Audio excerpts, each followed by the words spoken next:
കഴിഞ്ഞ ദിവസം തിരുവനന്തപുരത്ത് ആ പിതാവ് പറഞ്ഞതുപോലെ ഇപ്പോഴെങ്കും പോലീസിന്റെ പിടിയിലായത് നന്നായി. അതല്ലെങ്കിൽ ഇവരൊക്കെ ദുരന്തങ്ങളായി മാറുമായിരുന്നു. നമ്മുടെ കുട്ടികളുടെ കൂട്ടുകാരെ അതാരാണെന്ന് തിരിച്ചറിയാൻ രക്ഷിതാക്കൾ സാധിക്കുന്നില്ലെങ്കിൽ നിങ്ങൾ പരാജയപ്പെട്ടവരുടെ കൂട്ടത്തിലാണോ? നിങ്ങളുടെ മകളുടെ മൊബൈൽ ഫോൺ പരിശോധിക്കാൻ നിങ്ങൾക്ക് സാധിക്കുന്നില്ലെങ്കിൽ രക്ഷിതാക്കളെ നിങ്ങൾ പരാജയപ്പെട്ടവരുടെ കൂട്ടത്തിലാണ്. കഴിഞ്ഞ ദിവസം കാസർഗോഡ് പോലീസ് സ്റ്റേഷൻ പരിധിയിലെ ഒരു സ്കൂളിൽ സെന്റ് ഓഫിന് എനർജി ലഭിക്കാൻ വേണ്ടി കൊണ്ടുവന്നത് കഞ്ചാവാണ്.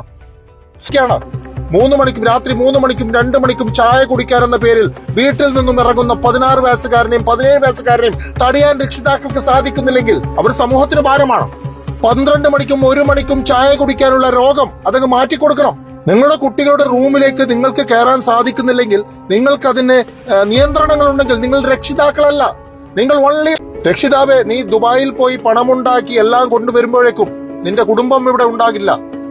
പിന്നെ ആർക്കാണ് ഈ പണം? മക്കളുടെ കാര്യത്തിൽ ശ്രദ്ധിക്കുക എന്നുള്ളത് മാത്രമാണ് ഈ ഒരു അവസരത്തിൽ പറയാനുള്ളത്.